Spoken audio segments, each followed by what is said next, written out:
Hi, everybody. It's Mrs. Hoekstra coming to you from the Cardinal Elementary Library, and I am going to be reading from Charlotte's Web, written by A.B. White. I will be reading chapter 16 to you. It's called Off to the Fair. The night before the county fair, everybody went to bed early. Fern and Avery were in bed by 8. Avery lay dreaming that the Ferris wheel had stopped and that he was in the top car. Fern lay dreaming that she was getting sick in the swings.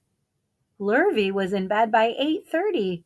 He lay dreaming that he was throwing baseballs at a cloth cat and winning a genuine Navajo blanket. Mr. and Mrs. Zuckerman were in bed by 9. Mrs. Zuckerman lay dreaming about a deep freeze unit. Mr. Zuckerman lay dreaming about Wilbur.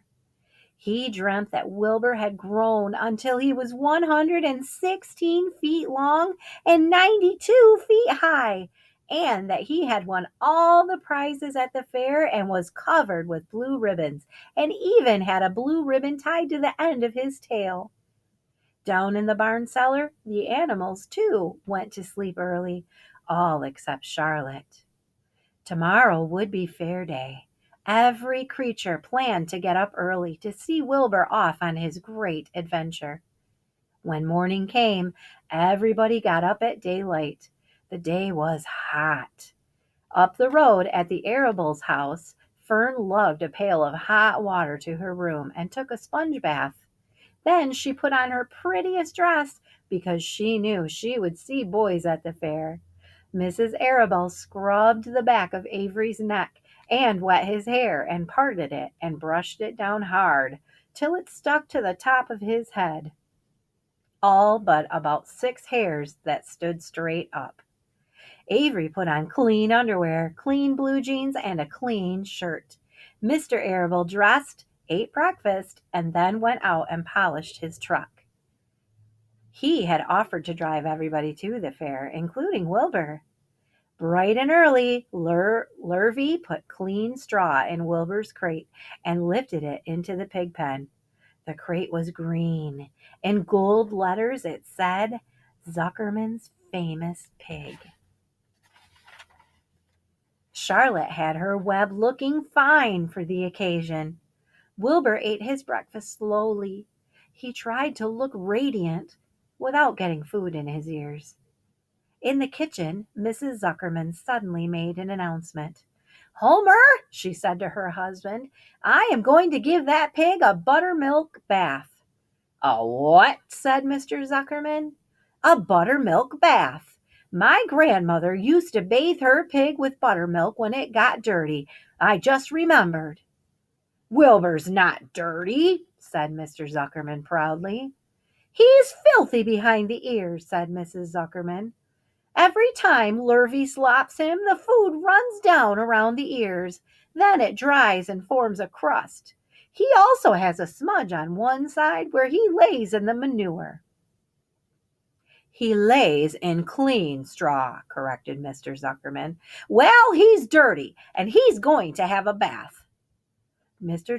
Zuckerman sat down weakly and ate a donut. His wife went to the woodshed. When she returned, she wore rubber boots and an old raincoat, and she carried a bucket of buttermilk and a small wooden paddle. Edith, you're crazy, mumbled Zuckerman. But she paid no attention to him. Together they walked to the pig pen. Mrs. Zuckerman wasted no time. She climbed in with Wilbur and went to work. Dipping her paddle in the buttermilk, she rubbed him all over. The geese gathered around to see the fun, and so did the sheep and the lambs. Even Templeton poked his head out cautiously to watch Wilbur get a buttermilk bath. Charlotte got so interested, she lowered herself on a drag line so she could see better. Wilbur stood still and closed his eyes. He could feel the buttermilk trickling down his sides. He opened his mouth and some buttermilk ran in. It was delicious. He felt radiant and happy. When Mrs. Zuckerman got through and rubbed him dry, he was the cleanest, prettiest pig you ever saw. He was pure white, pink around the ears and snout, and smooth as silk. The Zuckermans went up to change into their best clothes. Lurvy went to shave and put on his plaid shirt and his purple necktie. The animals were left to themselves in the barn. The 7 goslings paraded round and round their mother. Please, please take us to the fair, begged a gosling. Then all 7 began teasing to go. Please, please, please, please, please. They made quite a racket. Children, snapped the goose. We're staying quietly at home. Only Wilbur Ilber is going to the fair. Just then Charlotte interrupted. I shall go too, she said softly. I have decided to go with Wilbur. He may need me. We can't tell what may happen at the fairgrounds. Somebody's got to go along who knows how to write. And I think Templeton better come too. I might need somebody to run errands and do general work. I'm staying right here, grumbled the rat. I haven't the slightest interest in fairs. That's because you've never been to one, remarked an old sheep. A fair is a rat's paradise. Everybody spills food at a fair. A rat can creep out late at night and have a feast. In the horse barn, you will find oats that the trotters and pacers have spilled. In the trampled grass of the infield, you will find old discarded lunch boxes containing the foul remains of peanut butter sandwiches, hard-boiled eggs, cracker crumbs, bits of donuts, and particles of cheese. In the hard-packed dirt of the midway, after the glaring lights are out and the people have gone home to bed, you will find a veritable treasure of popcorn fragments, frozen custard dribblings, candied apples abandoned by tired children, sugar fluff crystals, salted almonds, popsicles, partially gnawed ice cream cones, and the wooden sticks of lollipops. Everywhere is loot for a rat. In tents, in booths, in haylofts. Why, a fair has enough disgusting leftover food to satisfy a whole army of rats. Templeton's eyes were blazing. Is this true? He asked. Is this appetizing yarn of yours true? I like high living, and what you say tempts me. It is true, said the old sheep. Go to the fair, Templeton. You will find that the conditions at a fair will surpass your wildest dreams. Buckets with sour mash sticking to them, tin cans containing particles of tuna fish, greasy paper bags stuffed with rotten. That's enough, cried Templeton. Don't tell me any more. I'm going. Good, said Charlotte, winking at the old sheep. Now then, there's no time to be lost. Wilbur will soon be put into the crate. Templeton and I must get in the crate right now and hide ourselves. The rat didn't waste a minute. He scampered over to the crate, crawled between the slats, and pulled straw up over him so he was hidden from sight. All right, said Charlotte. I'm next. She sailed into the air, let out a drag line, and dropped gently to the ground. Then she climbed to the side of the crate and hid herself inside a knothole in the top board. The old sheep nodded. What a cargo, she said. That sign ought to say Zuckerman's favorite pig and 2 stowaways. Look out! The people are coming, shouted the Gamber. Cheese it, cheese it, cheese it! The big truck with Mr. Arable at the wheel backed slowly down toward the barnyard. Lurvy and Mr. Zuckerman walked alongside. Fern and Avery were standing in the body of the truck, hanging on to the sideboards. Listen to me, whispered the old sheep to Wilbur. When they open the crate and try to put you in, struggle. Don't go without a tussle. Pigs always resist when they are being loaded. Well, if I struggle, I'll get dirty, said Wilbur. Never mind that. Do as I say. Struggle. If you were to walk into that crate without resisting, Zuckerman might think you were bewitched. He'd be scared to go to the fair." Templeton poked his head up through the straw. "Struggle if you must," said he, "but kindly remember that I'm hiding down here in this crate, and I don't want to be stepped on, or kicked in the face, or pummeled, or crushed in any way, or squashed, or buffeted about, or bruised, or lacerated, or scarred, or biffed. Just watch what you're doing, Mr. Radiant. When they get shoving you in—" "Be quiet, Templeton," said the sheep. "Pull in your head. They're coming. Look, Radiant Wilbur. Lay low, Charlotte. Talk it up, geese." The truck backed slowly to the pig pen and stopped. Mr. Arable cut the motor, got out, walked around to the rear, and lowered the tailgate. The geese cheered. Mrs. Arable got out of the truck. Fern and Avery jumped to the ground. Mrs. Zuckerman came walking down from the house. Everybody lined up at the fence and stood for a moment, admiring Wilbur and the beautiful green crate. Nobody realized that the crate already contained a rat and a spider. "That's some pig," said Mrs. Arable. "He's terrific," said Lurvy.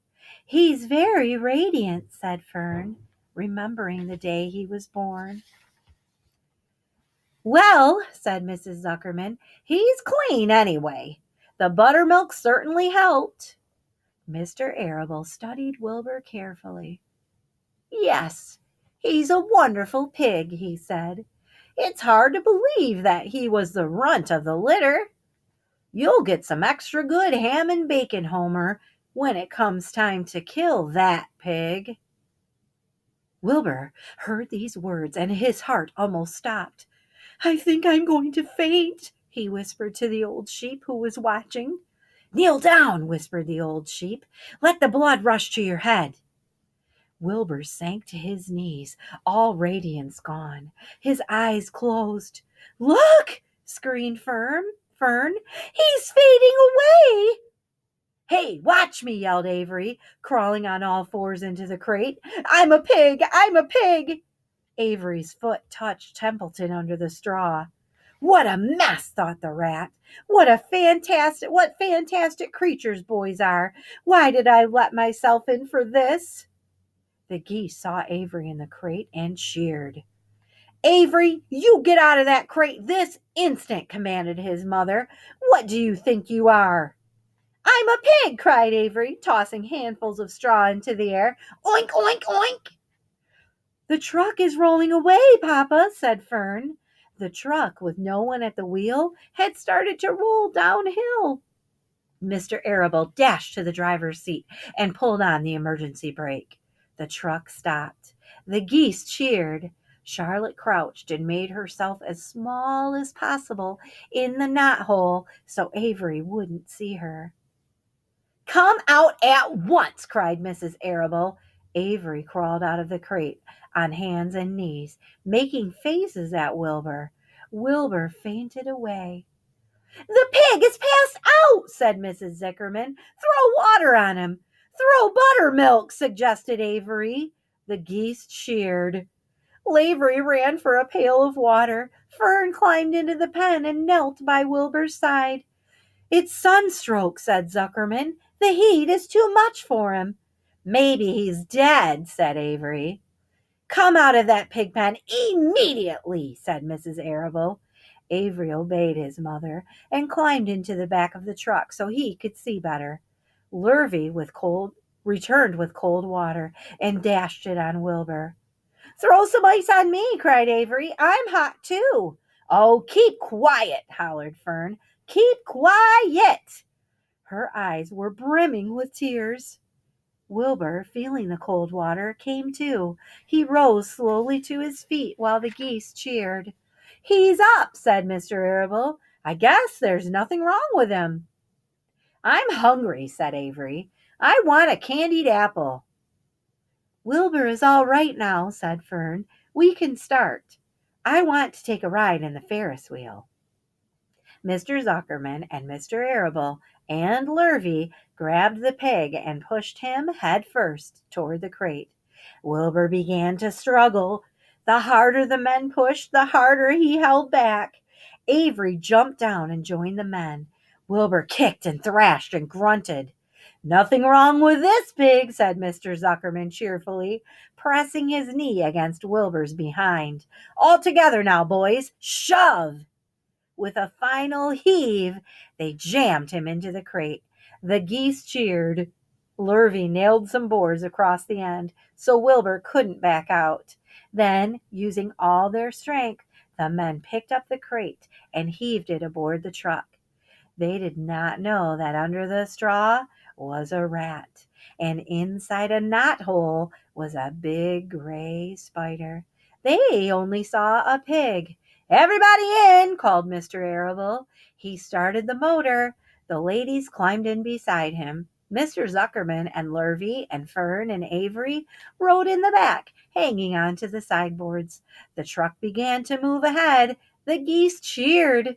The children answered their cheer, and away everybody went to the fair. I hope you enjoyed chapter 16. Keep reading and answering those questions, everybody. Have a good one.